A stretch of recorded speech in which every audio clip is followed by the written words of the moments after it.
Moet je nou de naden afkitten of plamuren? In deze aflevering ga ik je heel veel verschillende naden laten zien hoe je dat het beste kunt repareren voordat je een kozijn gaat schilderen.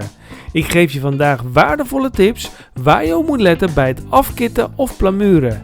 En vanwege de 50.000 abonnees kan je een leuk presentje winnen.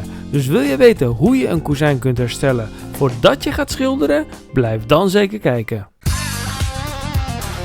Schildersbedrijf Edens, de vakman voor uw woning. Deze aflevering wordt mede mogelijk gemaakt door Soudal.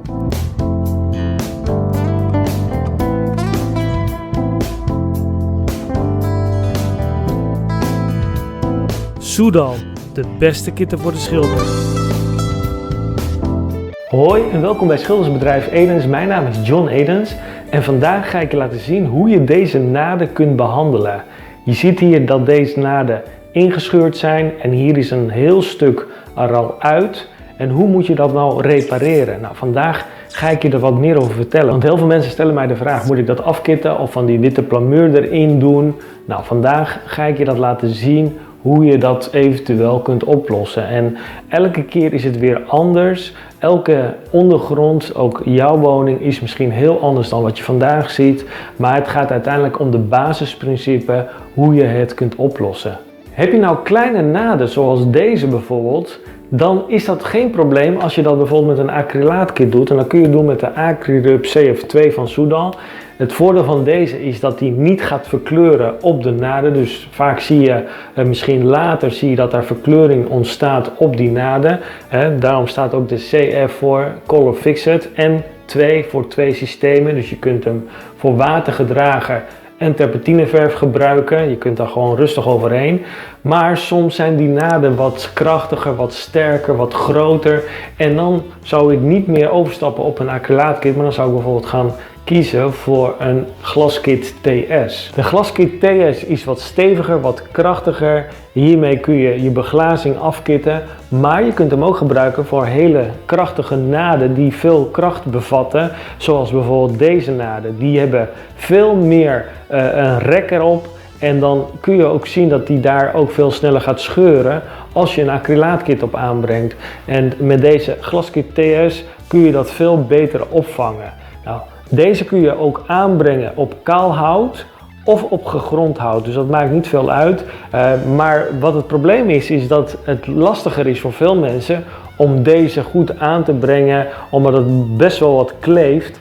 En dan zitten ze er helemaal onder. Dus ik ga je vandaag gewoon laten zien hoe jij dit makkelijker kunt aanbrengen. En er zijn ook naden die zijn wat groter, wat sterker, zoals deze naad. En deze ga ik dichtzetten met een epoxyplamuur. Geen polyester, maar een epoxyplamuur. Hey, en als wij elkaar voor het eerst ontmoeten en je bent nog geen abonnee van mijn YouTube kanaal, via mijn kanaal ontvang je hele leuke schildertips, zodat jij als doe-het-zelver het zelf kan schilderen. Dus als jij nog geen abonnee bent en je wil geen fouten maken in jouw klus, zorg dan dat je even hieronder abonneert op mijn kanaal en druk even op dat belletje, zodat je geen schildertip hoeft te missen. Na het schoonmaken van alle houtwerk gaan we de naden uitkrabben en het hout schuren. Ik laat je veel verschillende naden zien die we vandaag op meerdere manieren gaan repareren, zodat er altijd wel een naad tussen zit die overeenkomt met wat jij in huis hebt. De meeste naden zijn afgekit met een goedkope acrylaatkit. Deze grote naad was gevuld met een polyesterplamuur. Dat zal op den duur snel breken. Ik weet zeker dat veel klussers hiermee te maken hebben gehad tijdens het schilderen. Daarom zal ik vandaag zoveel mogelijk naden uitkrabben en openvrezen en daarna repareren, zodat het weer een tijd mee kan en jij zoveel mogelijk ziet hoe je het eventueel kunt oplossen. Dus blijf vooral kijken als jij geen fouten wil maken. Met een puntkrabber verwijder ik zoveel mogelijk van de oude acrylaatkit. Deze naden ga ik straks opvullen met de beglazingskit. Je zult wel denken dat je dit soort naden alleen ziet bij oude woningen, maar ook nieuwbouwwoningen kunnen dit soort naden hebben. En dan is het verstandig om het goed aan te pakken. Uit welk jaar komt jouw woning? Laat het mij weten in de reacties. Hey, ben je al FitMember? Dat doe je door te mailen naar info@schildersbedrijfedens.nl met je voor- en achternaam en dan zet ik je gratis op de lijst. Als VIP-member krijg je altijd een mail als er een nieuwe aflevering is, zodat je niets hoeft te missen. En als er iets belangrijks te gebeuren staat, krijg je van mij ook een mail. Je zult nooit spam van mij krijgen, want daar ben ik veel te druk voor.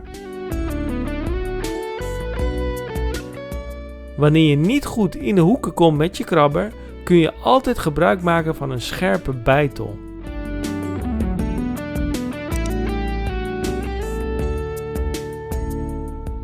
Als je alles hebt gehad, blijven er nog enkele naden over.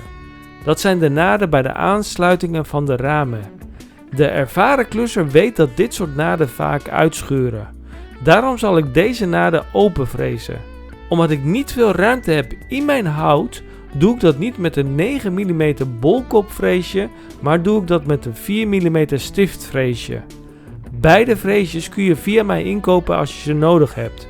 Door de naden uit te vrezen en weer op te vullen met een epoxy, zal je daarmee je schilderwerk verbeteren.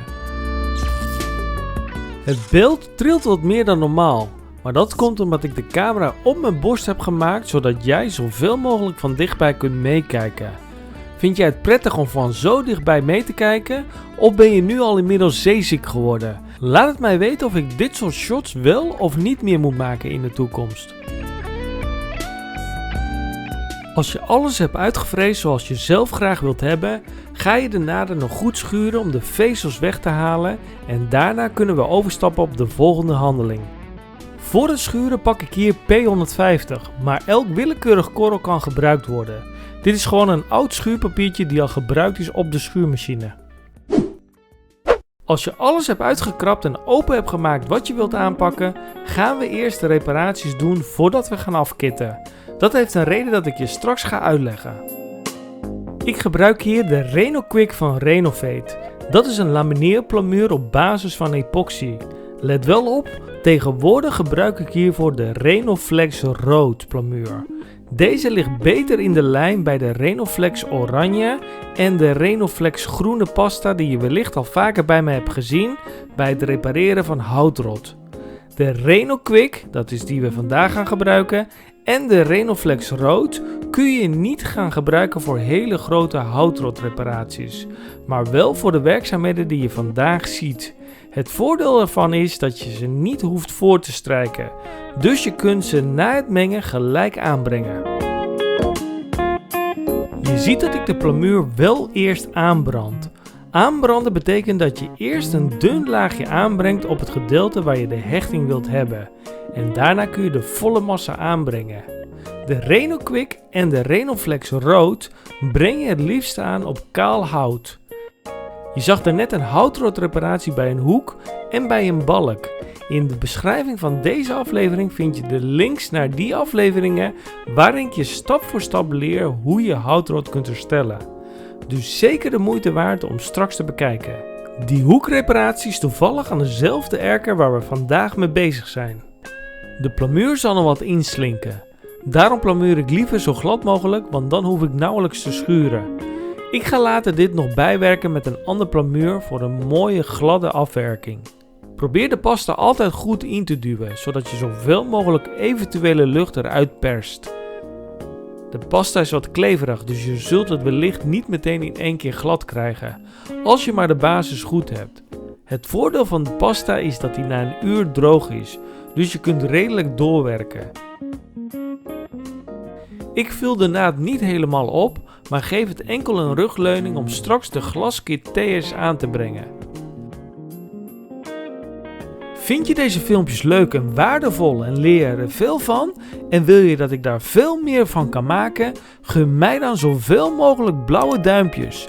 De sponsors kijken namelijk deze filmpjes ook en lezen ook de reacties mee. En als zij zien dat jullie veel duimpjes geven en veel reageren, dan zullen ze zeker de volgende keer ook mee willen sponsoren. En heb ik nieuw budget om deze filmpjes te blijven maken. Zonder hen kan ik deze filmpjes niet maken. Dus help mee en geef zoveel mogelijk duimpjes en deel de filmpjes op social media met jouw vrienden. Alleen samen kunnen we deze filmpjes in de lucht houden.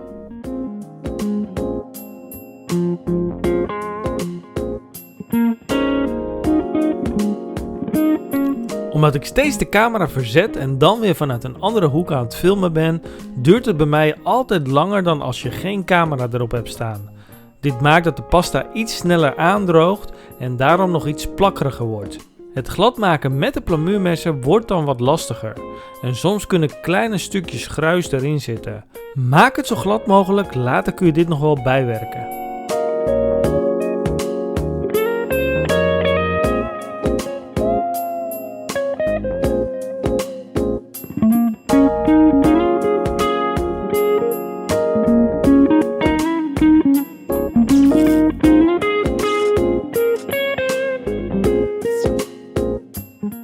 Je krijgt de messen niet zomaar schoon met een papiertje. Ik gebruik daarvoor liever de schoonmaakdoekjes.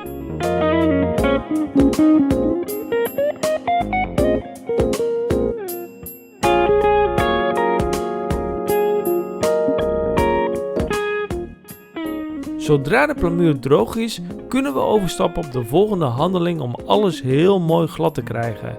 En straks ga ik je laten zien hoe je de glaskit aanbrengt, dus blijf nog even kijken. Zodra de Reno-Quick droog is, dan kun je hem nog een keer naplamuren. En als je goed kijkt naar de component, dan zie je dat hij eigenlijk heel taai en hard is geworden. En dat is goed voor de houvast van jouw reparatie. Ik wil hem alleen nog even naplamuren. En dat naplamuren dat kun je doen met de Renofiel. De Renofiel is eigenlijk een plamuur die je normaal wel kent. Een plamuur alleen op basis van epoxy. Deze is zeer goed schuurbaar. Na een half uur kun je hem al schuren. En dan kun je de laatste restjes er nog uithalen. De oplettende kijker heeft gezien dat zowel de Renoflex rood als de Renofiel een gelijkwaardige kleurverpakking heeft. Dit is lastig om van elkaar te onderscheiden. Daarom heeft Renovate de verpakking van de Renofiel aangepast naar deze kleur. De pasta blijft hetzelfde, alleen de buitenkant is aangepast om goed onderscheid te brengen.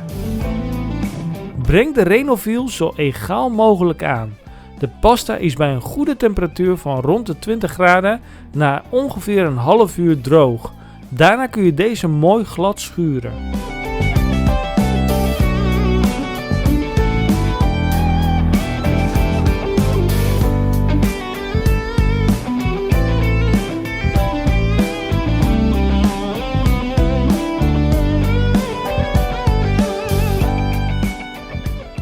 Als de reparaties gedaan zijn, kunnen we overstappen op het afkitten. Dat doen we met de glaskit TS van Soudal. De TS staat voor 2 systemen. Dat betekent dat je de kit kunt overschilderen met terpentineverf en met watergedragen verf. Om de kit makkelijk te kunnen verwerken heb je ook wat zuurvrij zeep nodig. Ik doe hier 5 ml zeep in, maar tegenwoordig verkoop ik het in 10 ml, zodat je voldoende zeep gebruikt.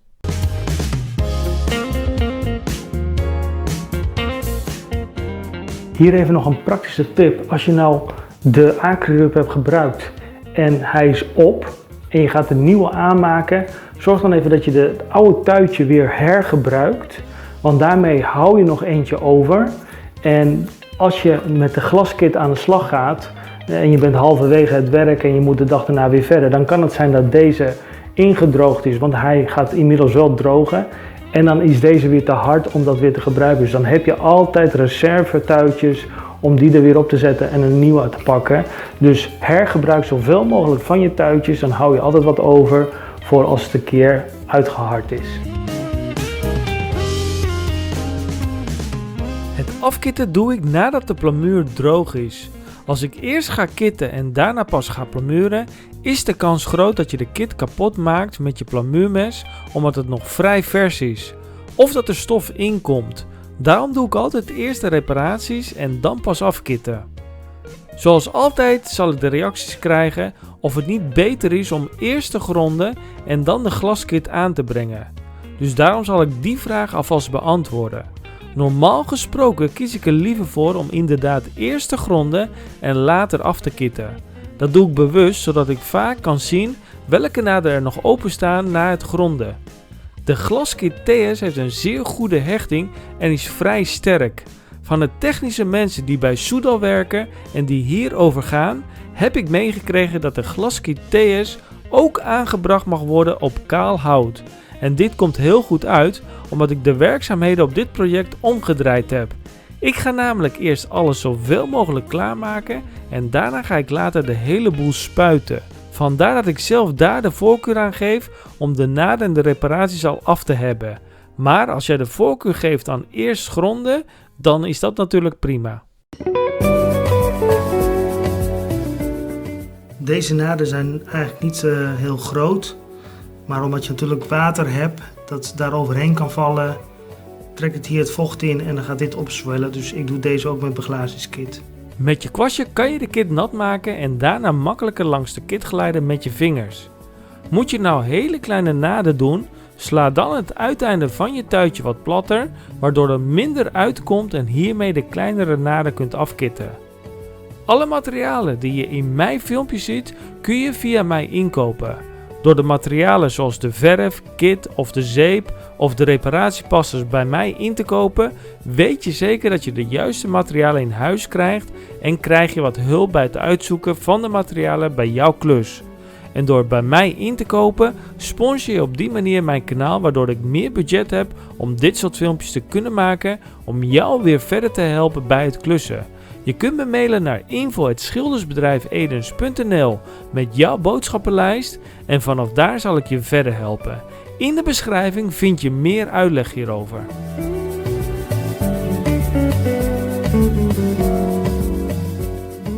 Inmiddels heb ik zoveel mogelijk dichtgezet met de beglazingskit en glad gemaakt met de Renofiel. Je moet bedenken dat je echt niet altijd alles spiegelglad gaat krijgen. En dat hoef je naar mijn mening ook niet altijd te doen. Je moet zo glad maken totdat je zelf tevreden bent of als je voor iemand werkt, dat je afspreekt wat wel en niet haalbaar is.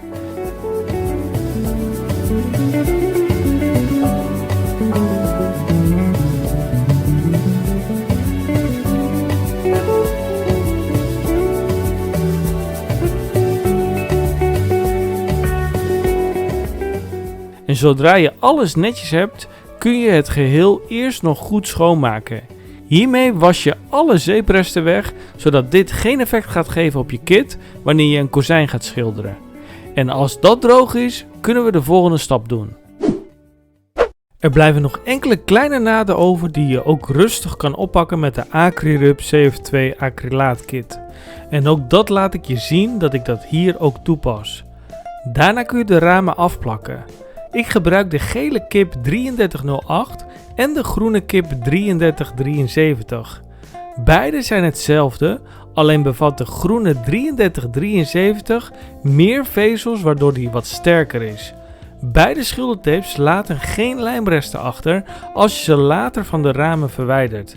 Ik plak ze in dit project allebei op de ramen om ze nog beter te testen, zodat ik de verschillen nog beter met jullie kan delen. Ik ga de ramen allemaal spuiten met een doe-het-zelf apparaat. Eentje die jij ook zelf zou kunnen kopen. Ik ga het ook allemaal filmen, maar ik bewaar dat voor mijn eigen archief. En als jij zegt van, wij willen dat ook graag zien, we willen de stappen daarin zien. Laat dan even hieronder in de reacties weten dat je dat wil zien. En geef ook even zoveel mogelijk duimpjes aan dit filmpje. En als er veel animo naar is, dan ga ik kijken of ik dat beeldmateriaal gewoon kan uploaden en dat jij dat mee kunt kijken. Dus laat het maar weten in de reacties. Wat ik nu ga doen is jou het eindresultaat laten zien hoe het is geworden.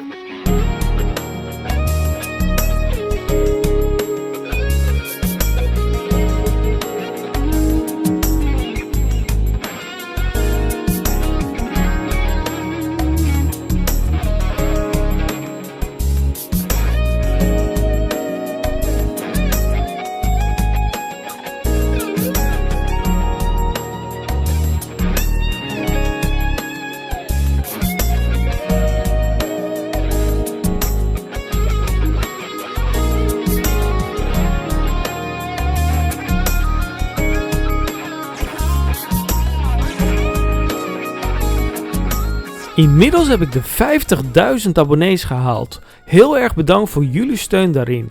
Om mijn verjaardag te vieren en de 50.000 abonnees verloot ik een pakket waarin deze producten van Soudal, Renovate en Kiptape in zitten. Laat zo snel mogelijk een leuke reactie in de comments achter wat je van deze aflevering vond en sluit je reactie af met het getal 50.